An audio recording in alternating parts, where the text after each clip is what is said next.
वक़ुल जाअल हक़्क़ु व ज़हक़ल बातिल इन्नल बातिल कान ज़हूक़ा।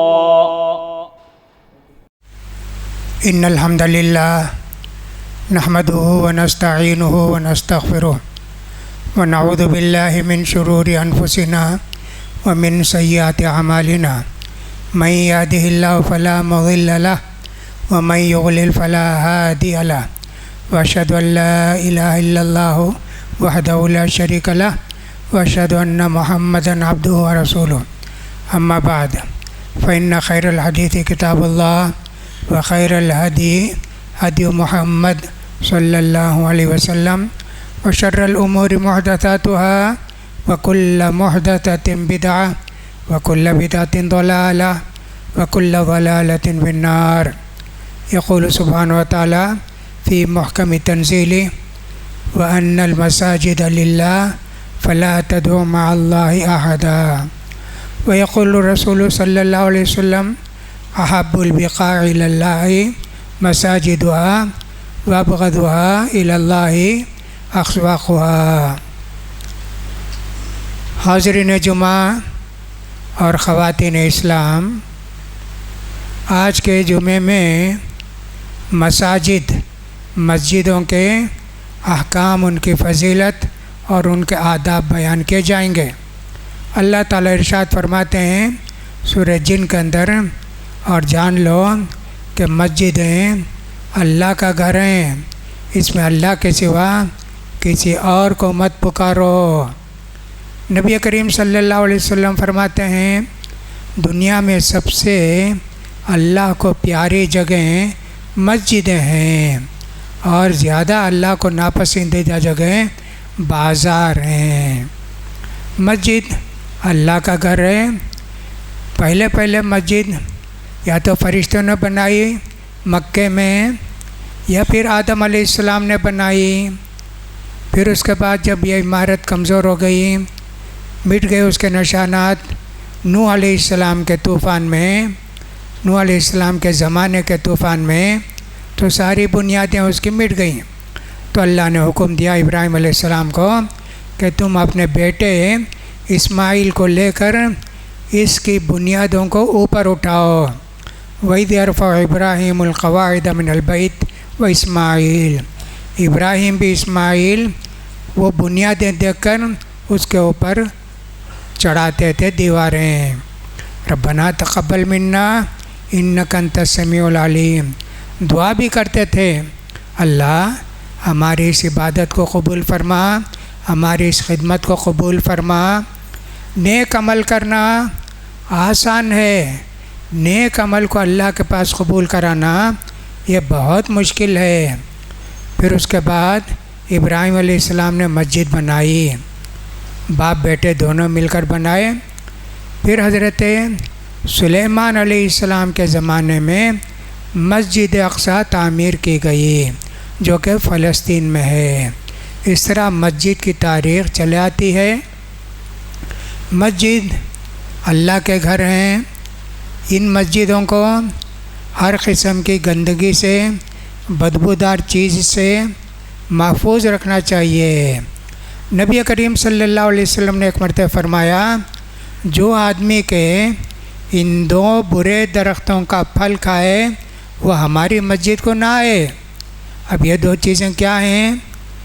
प्याज और लहसुन, कच्चा प्याज, कच्ची प्याज, कच्चा लहसुन, ये खाकर मस्जिद को नहीं आना, मुंह से बदबू आती रहती है ना, इसलिए कहा मत आओ मस्जिद को। इंसान को जिससे तकलीफ़ होती है फरिश्तों को भी उससे तकलीफ़ होती है, लिहाजा घर में बैठो, मस्जिद को मत आओ, ये अल्लाह ताला ने फरमाया। लिहाजा हर वो चीज़ खा पी कर मस्जिद को नहीं आना चाहिए जिसके अंदर बदबू हो, खा वो बीड़ी हो, सिगरेट हो, कोई भी चीज़ हो। यहाँ तक कि जिसके मुंह में बदबू आती है उसको वो चाहिए कि मिसवाक करे।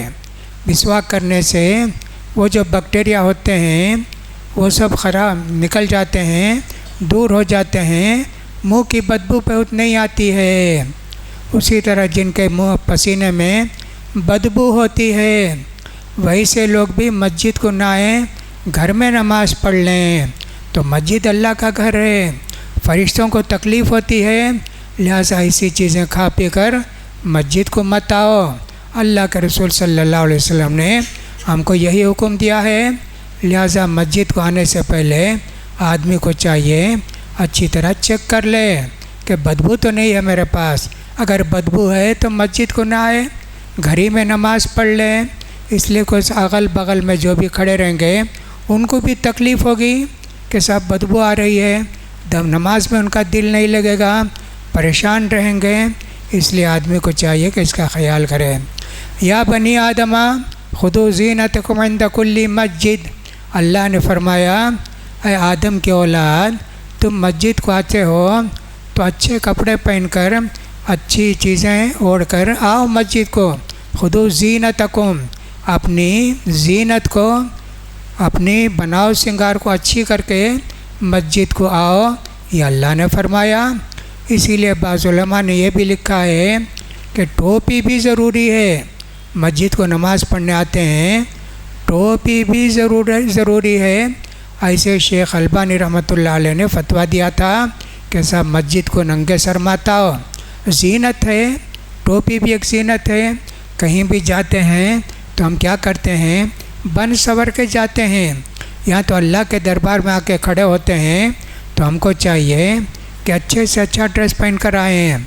अगर किसी जगह ऐसे आदाब हैं, नंगे सर रहना, टोपी वगैरह नहीं पहनते हैं, जैसे कि इंग्लैंड है, जर्मनी है, फलां है, वहाँ सब टोपी का रिवाज ही नहीं है, कोई जानते भी नहीं, पहनते भी नहीं। लेकिन जिस मुल्क के अंदर टोपी पहनना ज़ीनत की अलामत है, बड़े आदमी के पास जाते हैं, टोपी ओढ़ कर जाते हैं, टोपी पहन कर जाते हैं। तो ऐसी जगह में हमको भी चाहिए मस्जिद को आएँ टोपी के साथ आएँ। तो इस तरह मस्जिद में आते वक्त इत्र भी लगा के आए, खुशबू लगा कर आए। खुसूसन जुमे के दिन तो अल्लाह के रसूल ने हुक्म दिया है कि मस्जिद को आने से पहले नहा धोकर आओ। ये नहाना धोना सुन्नत है।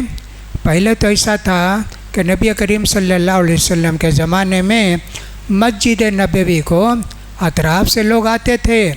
एक ही मस्जिद वहीं जुमा, छोटी छोटी मस्जिदों में सब जुमा नहीं होता था, तो इसलिए आते थे। कुछ लोग आए, मस्जिद की ऊंचाई बहुत कम थी, गर्मी की वजह से पसीने की बदबू बहुत आई। तो अल्लाह के रसूल ने फरमाया क्या जी जुमे के दिन भी नहा कर नहीं आ सकते क्या? और फरमाया जुमे के दिन नहा कर आना चाहिए। ये कौन है? मर्द लोगों के लिए। औरतें मस्जिद को नहीं आती हैं ना, कहीं कहीं आती हैं, जैसे हमारी मस्जिद में आती हैं, वो भी नहा धो कर ही आएंगे मस्जिद को। लेकिन ये हुक्म मर्दों के लिए है, नहा धोकर मस्जिद को आना चाहिए। कब नहाएंगे? अगर रात के 12 बजे नहाते हैं, नीयत कर लिए कि साहब ये जुमे का गुस्ल है तो सुन्नत का सवाब मिलेगा। और कुछ लोगों ने कहा नहीं, फजर की नमाज के बाद जुमे के दिन नहाना चाहिए ताकि जुमे के गुस्ल में शामिल हो जाए। इमाम मालिक रहमतुल्लाह अलैह फरमाते हैं मस्जिद को आते वक्त नहा कर आए ना। अगर समझो कि 8 बजे 9 बजे नहा लिए, मस्जिद को जा रहे हैं 11:30 12 बजे, उस वक्त नहा कर मस्जिद को आओ तो उस दिन जो है जुमे की फजीलत ऐसी है। और मस्जिद के आदाब में से एक अदब यह भी है। उसी तरह अल्लाह के रसूल सल्लल्लाहु अलैहि वसल्लम ने फरमाया मस्जिद में व्यापार नहीं करना, किसी किस्म का व्यापार नहीं करना मस्जिद के अंदर। अगर किसी ने ऐसे किया तो क्या बद्दुआ देना, ला अरबह अल्लाहु तिजारतक, अल्लाह तुम्हारे कारोबार में बरकत ना दे, ऐसे बोलना चाहिए। नबी करीम ने ऐसे फरमाया। इसीलिए कोई भी चीज़ बेचना हो मस्जिद के बाहर खड़े होकर बेचेंगे, मस्जिद के अंदर कारोबार नहीं करेंगे, ना इत्र बेचेंगे, ना टोपी बेचेंगे, ना मिसवाक बेचेंगे, कोई चीज़ मस्जिद के अंदर नहीं बेचेंगे। ये भी अल्लाह के रसूल ने फरमाया। नबी करीम सल्लल्लाहु अलैहि वसल्लम ने फरमाया अल्लाह को सबसे ज़्यादा पसंदीदा जगह मस्जिदें हैं। अल्लाह का ज़िक्र होता है, नमाज अदा होती है, और शोर शराबा नहीं होता है। कितनी प्यारी जगह है। बाज़ार सबसे बुरी जगह है, वहाँ धोखा है, लड़ाई झगड़ा होता है, नाप तोल में कमी बेशी करते हैं, इसलिए अल्लाह को वो जगह पसंद नहीं है। लेकिन इसका मतलब ये नहीं है बाज़ार नहीं बनाना चाहिए, मार्केट नहीं खोलना चाहिए, ये मतलब नहीं है। इसलिए कि अल्लाह के रसूल सल्लल्लाहु अलैहि वसल्लम भी कभी मार्केट को जाते थे। एक मरतबे आप मार्केट को गए तो एक जगह में जऊ गेहूँ की तरह होता है, उसको जऊ बोलते हैं। देखा अल्लाह के रसूल ने, बहुत है। अल्लाह के रसूल हाथ डाले अंदर, उसका अंदर से उठाया तो गीला। कहा क्या चाहिए? कहा अल्लाह के रसूल रात बारिश हो गई। अल्लाह के रसूल ऊपर का तो सूख गया, नीचे का गीला रह गया। अच्छा तो तुम नीचे का ऊपर क्यों नहीं करे, ताकि लोगों को मालूम हो जाए कि साहब नीचे गेहूँ जो गीला है, ताकि उसके मुताबिक लोग ख़रीदेंगे नहीं ख़रीदेंगे। तो मार्केट जाना जायज़ है। अल्लाह के रसूल भी कभी कभी मार्केट जाते थे। अब्दुल्ला बिन उमर और अबू हुरैरा रज़ियल्लाहु अन्हुमा जब मार्केट को जाते थे तकबीर पढ़ते थे। जैसे हम कहेंगे ज़िल्हिज्जा आने वाला महीना जो है 10 दिन उसके बड़े फजीलत के दिन हैं, बड़ी नेकी के दिन हैं, बहुत सवाब के दिन हैं। आदमी चाहे तो 1 तारीख से लेकर 9 तारीख तक रोज़े रख सकता है। ज़रूरी नहीं है, नफिल रोज़ा है, इसका सवाब बहुत ज़्यादा है। 2 साल के गुनाह माफ़ होते हैं, तो ये भी एक फजीलत है। तो ये लोग जाते थे, अब्दुल्ला बिन उमर भी, अबू हुरैरा भी तकबीर पढ़ते थे मार्केट में जाके। वो मार्केट वाले सब तकबीर पढ़ते थे। तो जायज़ है बाज़ार को जाना, बाज़ार से ख़रीद कर लाना, ये भी जायज़ है, इसमें कोई हर्ज की बात नहीं है। वो बाज़ार जिसमें धोखा होता है, हराम चीज़ें बेची जाती हैं, धोखा दिया जाता है, नाप तोल में कमी की जाती है, ऐसे बाज़ार अल्लाह को नापसंद हैं। ये अल्लाह के रसूल ने फरमाया अहब्बुल बिक़ाई इलल्लाहि मसाजिदुहा, मस्जिदें अल्लाह को बहुत प्यारी हैं, लिहाजा यहाँ ज़िक्र होता है, अल्लाह को याद किया जाता है। और अल्लाह को नापसंदीदा जगह बाज़ार है। मस्जिद के आदाब बहुत ज़्यादा हैं, उनमें से एक मस्जिद ये है, एक अदब ये है, अल्लाह के रसूल सल्लल्लाहु अलैहि वसल्लम ने फरमाया इदा दखला अहदुकुमुल मस्जिदा इलिस हत्ता यरका रकातैन, कोई मस्जिद को आए तो 2 रकात नमाज पढ़कर बैठना, 2 रकात नमाज पढ़ना बैठना, उसको बोलते हैं तहियतुल मस्जिद, मस्जिद का अदब करना। तो लिहाजा 2 रकात पढ़ के बैठना। अब कभी ऐसा होता है गुरूब होने का वक्त है, सूरज तुलू होने का वक्त है, फिर उसका दरमियानी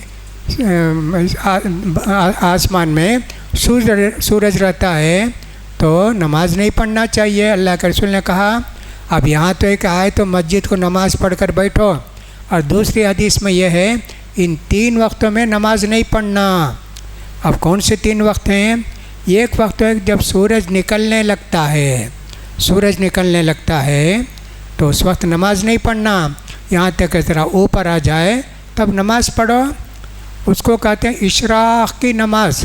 इशराक़ का मतलब है सूरज तुलू होना, उस वक्त नमाज पढ़ो, लेकिन फ़ौरन नहीं पढ़ना। सूरज निकला नमाज शुरू कर दिया, ऐसे नहीं करना।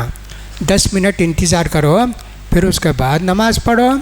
अल्लाह के रसूल सल्लल्लाहु अलैहि वसल्लम ने यह भी फरमाया जो आदमी के फजर की नमाज मस्जिद में जमात के साथ पढ़ा और बैठ कर अल्लाह को याद करते रहा, दुआ करते रहा, कुरान पढ़ते रहा, ज़िक्र अज़कार करते रहा, यहाँ तक कि सूरज निकल के थोड़ी ऊपर आ गया, तो उसको कितना सवाब मिलेगा? कहा 1 हज और 1 उम्रे का सवाब मिलेगा, 1 हज और 1 उम्रे का सवाब मिलेगा। तो बैठना चाहिए। जिनको कोई कारोबार नहीं है, जिनको मशगूलियत नहीं है, बैठें मस्जिद के अंदर, आराम से बैठें, कुरान पढ़ते रहें, दुआ करते रहें, अल्लाह से मांगते रहें। सूरज जब निकल गया 10 मिनट के बाद 2 रकात नमाज पढ़ें, कितना बड़ा सवाब है जी। अल्लाह के रसूल ने तो फरमाया 1 उम्रे और 1 हज का सवाब मिलेगा। पूरा पूरा सवाब मिलेगा। तो लिहाजा मस्जिद में बैठने से ये भी एक हमको नेकी मिलती है। औरतें अगर घर में पढ़ती हैं नमाज तो वो भी जो है अपनी जगह बैठ के तिलावत करते रहेंगी, दुआ करते रहेंगी। सूरज निकलने के बाद 2 रकात अगर नमाज पढ़ती हैं उनको भी एक उम्रे का सवाब मिलेगा, उनको भी एक हज का सवाब मिलेगा। हदीस में ये नहीं है, हदीस में तो मस्जिद में आकर नमाज पढ़ने वाले मर्दों के लिए है, लेकिन अल्लाह के रसूल ने फरमाया औरतों की को सवाब ज़्यादा कब मिलेगा, जब वो घर में नमाज पढ़ेंगी। मस्जिद में आकर नमाज पढ़ेंगी सवाब कब मिलेगा, लेकिन मस्जिद को आना जायज़ है। अल्लाह के रसूल सल्लल्लाहु अलैहि वसल्लम के ज़माने में भी औरतें मस्जिद में आकर नमाज़ पढ़ती थीं, और मस्जिद नबी में एक नमाज का सवाब 1000 नमाज के बराबर मिलता है। तो घर में पढ़ेंगे तो उससे भी ज़्यादा मिलेगा। ऐसे समझ में आता है। मर्दों के लिए तो आसान दी जाती है, हय्या अलस्सलाह, मर्द लोग आओ जी नमाज को आओ, वो तो आते हैं।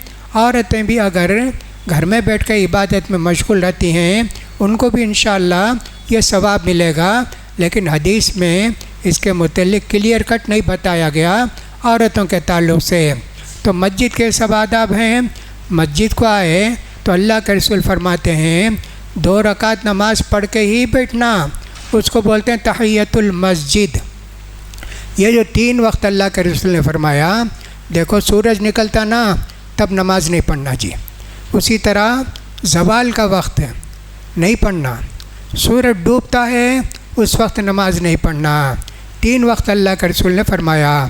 सूरज जब निकलता है तो काफिर लोग उसकी इबादत करते हैं, उसकी पूजा करते हैं, तुम वैसे मत करो। सूरज डूबता है तब भी वो लोग उसको पूजा करते हैं, तुम ऐसे मत करो। ये अल्लाह के रसूल ने फरमाया। बीच में जब सूरज रहता है कहा इस वक्त जहन्नम की गर्मी भड़काई जाती है, नमाज मत पढ़ो। ये 3 तो हैं। इसके अलावा भी अल्लाह के रसूल ने फरमाया, देखो फजर की नमाज़ पढ़ लिए ना, फजर की नमाज़ पढ़ने के बाद अब कोई नमाज नहीं पढ़ना। कोई नमाज का मतलब है नफिल नमाज। लेकिन एक आदमी को फजर पढ़ा, याद आया अरे कल मैं फजर नहीं पढ़ा या इशा नहीं पढ़ा, वो पढ़ेगा। नफिल नमाज नहीं पढ़ना चाहिए। सूरज निकलने के बाद नफिल नमाज पढ़ सकते हैं। उसी तरह असर की नमाज़ पढ़ने के बाद नफिल नमाज नहीं पढ़ना चाहिए सूरज डूबने तक। सूरज डूब गया तो फिर मगरिब का वक्त तो शुरू हो जाता है। लेकिन उस वक्त भी आदमी को याद आ गया कि मैं फ़र्ज़ नमाज नहीं पढ़ा, वो फ़र्ज़ नमाज पढ़ लेगा। वो सूरज को नहीं देखेगा डूब रहा है निकल रहा है, उसके लिए ये आदाब हैं। तो तहियतुल मस्जिद जिसको कहते हैं, तहियतुल मस्जिद पढ़ के ही मस्जिद में बैठना चाहिए। जुमे के दिन भी अगर कोई आदमी आए, जुमे का खुतबा हो रहा है, अब वो क्या करेंगे, आते ही बैठ जाएंगे? नहीं बैठेंगे। 2 रकात पढ़ के बैठेंगे। जुमे का खुतबा होता रहेगा, वो 2 रकात पढ़ के बैठेंगे। नबी करीम सल्लल्लाहु अलैहि वसल्लम के ज़माने में एक सहाबी आए, अल्लाह के रसूल सल्लल्लाहु अलैहि वसल्लम जुमे का खुतबा दे रहे थे। पूछे तुम नमाज़ पढ़े जी बैठने से पहले? कहा नहीं। कहा पढ़ो, उठो। उनका नाम था सुलेख, एक सहाबी थे। उनसे कहा तुम पढ़े जी नमाज बैठने से पहले? कहा नहीं। कहा उठो, उठकर 2 रकात नमाज़ पढ़ो। 2 रकात अल्लाह के रसूल उनको नमाज़ पढ़ाए। उसी तरह जुमे के दिन जब खुतबा होता है बातचीत नहीं करना चाहिए आपस में। जो ही ख़तीब मिंबर पर बैठ गए अब बातचीत नहीं करना चाहिए, कुछ भी नहीं, कोई अच्छी बात भी नहीं करना। कोई आदमी आपके बाजू सो रहा है, नहीं बोलना क्या जी सोते क्या, जुमे का खुतबा सुनो जी, नहीं बोलना। कोई आदमी दस्ती ठीक कर रहा है, खुतबा हो रहा है, कहा बेहुदा काम किए, लव काम किए, ये भी नहीं करना तुमको। खुतबा सुनते रहो, ये सब काम क्यों करते रहो? तो इस तरह अल्लाह के रसूल ने फरमाया है, जैसे कि अबू हुरैरा रज़ियल्लाहु ताला अन्हु बताते हैं। तो जुम्मे के दिन ये ख़ास हुक्म यह भी है कि खुतबा जब शुरू होता है आपस में बातचीत नहीं करना। अल्लाह के रसूल ने फरमाया जब तुम अपने साथी से बोले कि अनसित खामोश रहो जी, जुम्मे का खुतबा सुनो, कहा कि फला जुमाता लहू, उनका जुमा नहीं होता, क्यों बात करे तुम? देखो इतनी ताकीद है जी जुम्मे के दिन खुतबा जब शुरू हो जाता है खामोश सुनते रहना।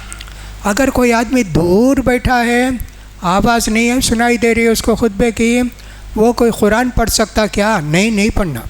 हालांकि सुनाई नहीं देता, दूर बैठा है, आवाज़ नहीं जाती, वो भी कुरान नहीं पढ़ेगा, दरूद नहीं पढ़ेगा, खामोश बैठे रहेगा। जैसे बाहरे लोग होते ना, बूढ़े लोग रहते ना, उनको क्या सुनाई देता? उन्हों क्या कुरान पढ़ सकते क्या? उन्हों दरूद पढ़ सकते क्या? बाज़ लोग ऐसा हैं, सुनाई नहीं देता लेकिन ज़बान है, कहा नहीं जी नहीं पढ़ सकते। खुतबा सुनना, आवाज़ सुनाई दी तो भी नहीं सुनाई तो देते हुए कुरान नहीं पढ़ना। जुम्मे का खुतबा सुनना ये जुम्मे के साथ ख़ास है।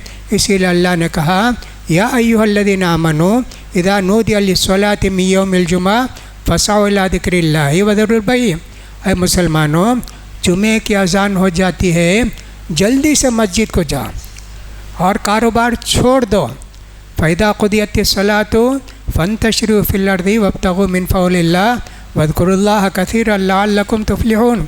जुमे की नमाज़ होने के बाद जाओ जी, व्यापार करो, दुकान खोलो, कमाओ, खाओ, खिलाओ। हाँ, इतनी देर, आधा घंटा समझो, पौना घंटा समझो, व्यापार नहीं करना। इसलिए जल्द से जल्द मस्जिद को भी आने की कोशिश करना चाहिए। नबी करीम सल्लल्लाहु अलैहि वसल्लम ने फरमाया मन इग़्तसल यौमल जुमा, जो आदमी के जुमे के दिन नहाया, बहुत अच्छा है जी। और अगर नहा नहीं सका, वज़ू कर लिया तो कोई बात नहीं, ये हराम नहीं है। अरे नहीं करे, जुमे के दिन नहीं नहाए, क्या जी इतना बड़ा गुनाह किया? नहीं जी, वज़ू कर लिए। अल्लाह के रसूल सल्लल्लाहु अलैहि वसल्लम ने इसी फरमाया। हज़रत उस्मान रज़ी अल्लाह तआला अन्हु एक मरतबे मस्जिद को आए जी, आकर जो है देर से आए, खुतबा शुरू हो गया था। हज़रत उमर रज़ी अल्लाह तआला ने पूछा तुम देर से आए, जुमे के दिन अज़ान होने के बाद आए, यानी खुतबा शुरू होने के बाद आए? कहा हाँ अमीरुल मोमिनीन, ऐसा हुआ कि मैं जो है कारोबार में मशगूल था, जुमे का वक्त मुझे मालूम नहीं हुआ, इसलिए मैं वज़ू करके चले आया। अच्छा, नहाए भी नहीं क्या? खाली वज़ू करें? खैर ठीक है जी, कोई बात नहीं। इसलिए हज़रत उस्मान रज़ियल्लाहु तआला अन्हु अपने ज़माने में, मदीना बहुत बड़ा हो गया, आवाज़ नहीं जाती, उस ज़माने में घड़ी भी नहीं और लाउड स्पीकर भी नहीं। तो हज़रत उस्मान रज़ियल्लाहु तआला ने कहा जाओ जी बाज़ार में एक अज़ान दो, बाज़ार वालों को मालूम हो जाना कि जुम्मे का वक्त हो गया, ताकि फ़ौरन दुकान बंद करके मस्जिद को आएंगे। तो ज़ौरा नामी एक जगह थी, मस्जिद से समझो एक 200-300 मीटर दूर था, वहाँ एक अज़ान होती थी। फिर वहाँ से आकर दूसरी अज़ान देते थे। 2 अज़ान हज़रत उस्मान रज़ियल्लाहु तआला ने अपने ज़माने में मुकर्रर की। अब तो माशाअल्लाह सबके पास घड़ी भी है, लाउड स्पीकर की आवाज़ भी सुनाई देती है। अपने मोहल्ले का एतबार करके आपके मोहल्ले में जब अज़ान शुरू होती है जुमे की, तो कारोबार छोड़ देना, दूसरी अज़ान हमारे यहाँ तो एक अज़ान होती है, सुनाई देती है। अगर नहीं भी सुनाई दे तो घड़ी है, मालूम हो कि सब 12:40 को खुतबा शुरू हो जाता है, आएंगे, कारोबार छोड़ देंगे। तो लिहाजा जुम्मे के दिन नहाना भी बहुत अच्छा है, और अगर नहा नहीं सके तो वज़ू कर लिए, वो भी ठीक है। ये जुम्मे की सुन्नतों में से एक सुन्नत है। तो मस्जिद के आदाब में से एक ये है कि अल्लाह के रसूल ने फरमाया, अल्लाह के रसूल के ज़माने में एक आदमी आया फ़जर की नमाज के बाद, अल्लाह के रसूल सल्लल्लाहु अलैहि वसल्लम मस्जिद में थे। आके वो जो सुराख होता है उसमें गर्दन डाल के बोला, भाई मेरा लाल ऊँट गुम गया, भाई कोई देखे क्या? अल्लाह के रसूल सल्लल्लाहु अलैहि वसल्लम ने फरमाया, तुम्हारा गुमशुदा ऊँट तुमको ना मिले जी, मस्जिद क्या ऐलान करने की जगह है क्या? ऐसे अल्लाह के रसूल ने फरमाया। तो मस्जिद में ऐलान भी नहीं करना चाहिए कि साहब ये घड़ी मिली है, किसकी है देख लो, चाबी मिली है 2 व्हीलर की, नहीं जी ऐलान नहीं करना, बल्कि किसी जगह ख़ास कर दिए ये गुमशुदा चीज़ की जगह, वहाँ ले जाकर रख दिए, ऐलान नहीं करना चाहिए कि साहब गुमशुदा चीज़। उसके लिए अल्लाह के रसूल ने फरमाया, अगर कोई आदमी गुमशुदा चीज़ का ऐलान करता है, बद्दुआ दो जी उसको, ला अरबहल्लाहु तिजारतक ला रद्दल्लाहु अलैका वाल तक अल्लाह तुम्हारे कारोबार में बरकत ना दे, अल्लाह ताला तुम्हारी गुमशुदा चीज़ को ना मिलाए तुमको। ऐसे अल्लाह के रसूल सल्लल्लाहु अलैहि वसल्लम ने फरमाया। तो मस्जिद के आदाब बहुत ज़्यादा हैं, उन आदाब का ख्याल करेंगे हमको ज़्यादा से ज़्यादा सवाब मिलेगा। कुछ आदाब तो मैंने कहा जुमे के दिन के ख़ास हैं और कुछ आदाब पूरे साल में हैं, जब भी हम मस्जिद में आएंगे ऐसा होगा।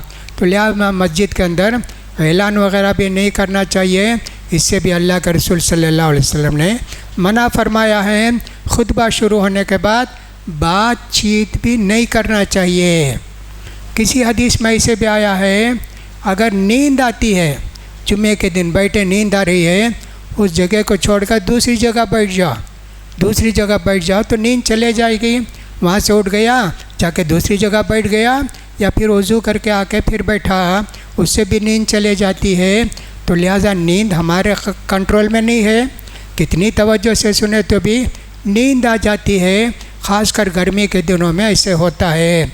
और कुछ लोग सो जाते हैं, आते ही थोड़ी देर में नींद आ जाती है, क्योंकि रात को जागे रहते हैं इसलिए उनको नींद आती है। जुमे के दिन एहतिमाम करना चाहिए, भाई कल जुमा है जल्दी सो जाएंगे ताकि जुमे के टाइम में हमको नींद ना आए, इसकी कोशिश करना चाहिए। तो जुमे का बड़ा एहतिमाम करना चाहिए, इसलिए कि अल्लाह के रसूल ने फरमाया, देखो जी जुमे का दिन है ना, 7 दिनों में जुमे का दिन सरदार है, सरदार है। आदम अलैहिस्सलाम को अल्लाह ताला ने जुमे के दिन पैदा किया। आदम अलैहिस्सलाम को अल्लाह ताला ने जन्नत में दाखिल किया जुमे के दिन, और आदम अलैहिस्सलाम को अल्लाह ने जन्नत से निकाल के दुनिया को भेजा।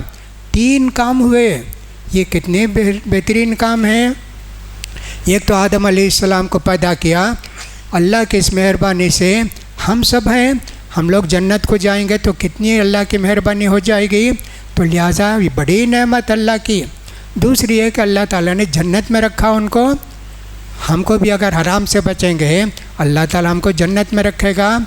और उसी दिन दुनिया को भेजे गए, दुनिया में भेजने से इतने लोग हुए, जन्नत ही में अगर रहते हज़रत आदम अलैहिस्सलाम और उनकी बीवी, कितने औलाद होते, कितने बच्चे होते। जन्नत में कोई काफिर तो पैदा होने का नहीं ना, सब मुसलमान पैदा होंगे। लेकिन अल्लाह की रहमत को आम किया अल्लाह ने, दुनिया में भेजकर उनसे किया, इसीलिए इसको सय्यदुल अय्याम कहते हैं। नबी करीम सल्लल्लाहु अलैहि वसल्लम ने फरमाया, इदा काना यौमुल लैलतुल जुम्मती औ नहारुहा फ़ाक्तिरु अलैया मिनस्सलाह फ़इन्ना सलातकुम मारुदतुन अलैहि। देखो जी, जुमे की रात, जुमे के दिन ज़्यादा से ज़्यादा मुझ पर दरूद पढ़ो, अल्लाह ताला तुम्हारे दरूद को मुझे पेश करता है फरिश्तों के ज़रिए, मैं उनका जवाब देता हूँ। सहाबा ने कहा, अल्लाह के रसूल आप तो मर जाएंगे, इंतकाल हो जाएंगे, मट्टी आपको खा लेगी, फिर कैसे आप जवाब देते? कहा नहीं जी, मट्टी नबियों के जिस्म को नहीं खाती, अल्लाह ताला ने मट्टी को हुक्म दिया है नबियों के जिस्म को नहीं खाना। मैं भी वैसे ही समझता हूँ, हमारी इसको मट्टी नहीं खाएगी। नेक लोगों का भी ऐसी है, नेक लोग भी जब इंतकाल होते हैं तो फिर मट्टी उनके जिस्म को नहीं खाती। ये भी अल्लाह की एक नेमत है, अल्लाह की कुदरत है। ऐसे बहुत हुआ है। 1950 पर 5 या 50 पर 6 में बगदाद जो शहर है उसको मास्टर प्लान तैयार किया गया, नाले इधर होना, फलां होना, ये होना। उसके लिए जैसे एक जगह खोदे कि नाला इधर से जाएगा, तो वहाँ कुछ सहाबा की ख़बर थी, किसी को मालूम नहीं था। उस ज़माने दरगाह वगैरह नऊज़ बिल्लाह कोई नहीं बनाते थे, आज भी नहीं बनाना चाहिए। क़ब्रिस्तान में कोई अपने रिश्तेदार की क़ब्र के पास कोई पत्थर रख सकता है। कभी क़ब्रिस्तान को गए तो उनके पास दुआ करेंगे खड़े होकर, अपनी वालिदा के लिए, अपने वालिद के लिए, अपने भाई के लिए, अपनी बीवी के लिए, बस इतना कर सकते। वो इमारत वगैरह नहीं बनाना ना। तो अल्लाह के रसूल सल्लल्लाहु अलैहि वसल्लम ने फरमाया, मट्टी नहीं खाती जी। तो बगदाद में ऐसे हुआ कि सब नाला वहाँ से गया। तो एक साहबी आकर बोलते वहाँ के बादशाह को, बचाओ बचाओ, बदबू आ रही है, बदबू आ रही है। उसके बाद तहक़ीक़ किए, खोदे थोड़ा तो ज़िंदा लाश मिली, यानी ज़िंदा लाश, ताज़ा लाश, जान नहीं थी जी, ताज़ा लाश थी। फ़ौरन ऐलान के दुनिया में कि इस तरह 7 क़ब्रें यहाँ हैं, उनको खोदा जाएगा, उनको दूसरी जगह मुंतकिल करेंगे। दुनिया भर के लोग आए जी, आके देखे, कहा किसी को कैमरा इस्तेमाल करने की इजाज़त नहीं है। तो इस तरह का एक वाक़या लिखा जाता है। तो वहाँ देखो नेक लोग सहाबा थे ना, उनके जिस्म को मट्टी नहीं खाई। ये अल्लाह की कितनी बड़ी मेहरबानी है जी। तो मस्जिद का आदाब हमको जानना चाहिए। मस्जिद हलाल पैसे से बनाना चाहिए, हराम पैसे से नहीं। अल्लाह के रसूल सल्लल्लाहु अलैहि वसल्लम के ज़माने में काबा की दीवार बहुत ज़्यादा पुरानी हो गई थी, पत्थर गिरते थे, कभी एक सांप भी निकला और वहाँ से कुछ झाड़ वगैरह भी उगते थे। लोगों ने कहा देखो जी, हमारा घर जब ख़राब हो जाता है हम लोग उसको रिपेयर करते हैं ना, ये तो अल्लाह का घर है जी, इसको रिपेयर करना चाहिए। और शर्त ये लगाई, हराम का पैसा नहीं लगाना एक आदमी भी। हम जो हलाल, अल्लाह के रसूल अभी नबी नहीं बने, उस वक्त की बात है। अल्लाह के रसूल की उम्र उस वक्त रही होगी 15-16 साल ऐसे रही होगी। उसका तो उन लोगों ने क्या पैसा जमा किया, जद्दा को गए, मालूम हुआ कि एक जहाज़ वहाँ आया, टक्कर खा के वो टूट गया, उसकी पूरी लकड़ियाँ वहाँ हैं। तो मक्के के लोग जाके वहाँ से उठा के लाए, कोई पुरसाना हाल नहीं था, इसलिए छोड़कर चले गए थे। मक्का तामीर किए जी, काबा तामीर किए, पैसा बस नहीं आया, पैसा बस नहीं आया, थोड़ी जगह छोड़ दी है, आज भी जगह ऐसे छोड़ कर रखे हैं। हालांकि दुनिया भर की दौलत है, सोने चांदी की दीवार बना सकते ना, कहा नहीं नहीं नहीं, अल्लाह के रसूल के ज़माने में जैसे था वैसे ही हम काबा को रखेंगे। समझो कि सखरम 1.5 मीटर, अब तो वो समझे कि 4.5 मीटर के करीब है, उसको हतीम बोलते हैं, बीच में यू टेप की जगह है। तवाफ़ करे तो उसके ऊपर से नहीं, उसके अंदर से नहीं करना, बाहर से तवाफ़ करना, अंदर से घुस कर गए तवाफ़ नहीं होता। इसलिए क्या किए, जाने का और निकलने का 2 रास्ता था, निकलने का रास्ता बंद कर दिया। अब उधर से ही दाखिल होते, उधर से निकल के तवाफ़ पूरा होता, ऐसा होता है। तो देखो हलाल कमाई से मस्जिद अगर बनाते हैं कितना बड़ा सवाब है जी। मन बना लिल्लाहि मस्जिदन बनल्लाहु लहु बैतन फिल जन्ना। जो आदमी के मस्जिद तामीर करेगा, अल्लाह ताला जन्नत में उसके लिए एक महल तामीर करेगा। जन्नत खुद बहुत बड़ी नेमत है, जन्नत में एक महल होना वो और बड़ी नेमत है। अल्लाह के रसूल ने फरमाया वलौ को मफ़सिक़तात, ये जो पिद्दी होती है छोटी चिड़िया, उसके घोंसले के बराबर कोई मस्जिद बनाए उनको भी सवाब मिलेगा। एक मस्जिद है, वहाँ समझो कि 1 लाख रुपया छोटी एक मस्जिद बनाने के लिए ज़रूरत है। आप क्या किए, 1 लाख तो नहीं दे सकते, 1000 भी नहीं दे सकते, 50 रुपया दिए, 20 रुपया दिए, उसका भी सवाब मिलेगा जी, आपको बहुत बड़ा सवाब मिलेगा। नेकी के काम करने की हमारे दिलों के अंदर ख्वाहिश होना चाहिए। तो मस्जिद का आदाब बहुत ज़्यादा हैं। मस्जिद में दाखिल होना, सलाम करना जी, मस्जिद में दाखिल होकर सलाम करना। लोग नमाज़ पढ़ रहे हैं, तिलावत कर रहे हैं, सलाम करना, उनको तशवीश होगी। अल्लाह के रसूल सल्लल्लाहु अलैहि वसल्लम ने फरमाया, देखो जी अल्लाह के रसूल कैसे जवाब देते थे। पहले तो इजाज़त थी नमाज में बात करने की। साहब आते मस्जिद में पूछते मसलन कितनी रकात हुई, का 2 रकात हुई जी, अच्छा, फिर उन्होंने नमाज़ शुरू करते, नमाज में जवाब देते थे। बाद में अल्लाह ताला ने कहा क़ुमू लिल्लाहि क़ानितीन, अब इसके बाद नहीं करना नमाज की हालत में बात। अलबत्ता इशारा कर सकते जी, ऐसा करके हाँ करके इस तरह इशारा कर सकते, वो जायज़ है, लेकिन बात नहीं करना। तो अल्लाह के रसूल सल्लल्लाहु अलैहि वसल्लम हज़रत अब्दुल्लाह बिन मसूद कहते हैं, जब कोई आकर सलाम करते तो अल्लाह के रसूल जवाब देते ऐसे हाथ से जवाब, मुँह से नहीं, वालेकुम अस्सलाम नहीं बोलते, हाथ से ऐसे इशारा करते। फिर सलाम फेरने के बाद याद रहेगा तो बोलते हैं वालेकुम अस्सलाम, याद नहीं तो कोई बात नहीं। तो देखो कितने आदाब है मस्जिद के। कोई नमाज़ पढ़ रहे हैं, आके सलाम करना चाहिए, सलाम करके हम भी नमाज में शरीक हो जाएंगे। कुरान पढ़ रहे हैं, हम भी जो है सलाम करेंगे। कोई गलत नहीं है। इस तरह मस्जिद के बहुत सारे आदाब हैं, हमको ये सब आदाब जानना चाहिए। तो इसलिए मैंने मुनासिब समझा जुमे के मुतल्लिक़ आज के जुमे के खुतबे में मस्जिद के अहकाम और आदाब बयान करेंगे। तो मैंने चंद आदाब बयान किए, इसके अलावा भी बहुत सारे आदाब हैं जिसका ताल्लुक़ मस्जिद से है। लिहाजा मस्जिद में आने वालों को इन सारी बातों का ख्याल करना चाहिए ताकि हम अल्लाह के यहाँ ना पकड़े जाएं, सुन्नतों पर अमल करके अल्लाह के यहाँ सवाब हासिल करें।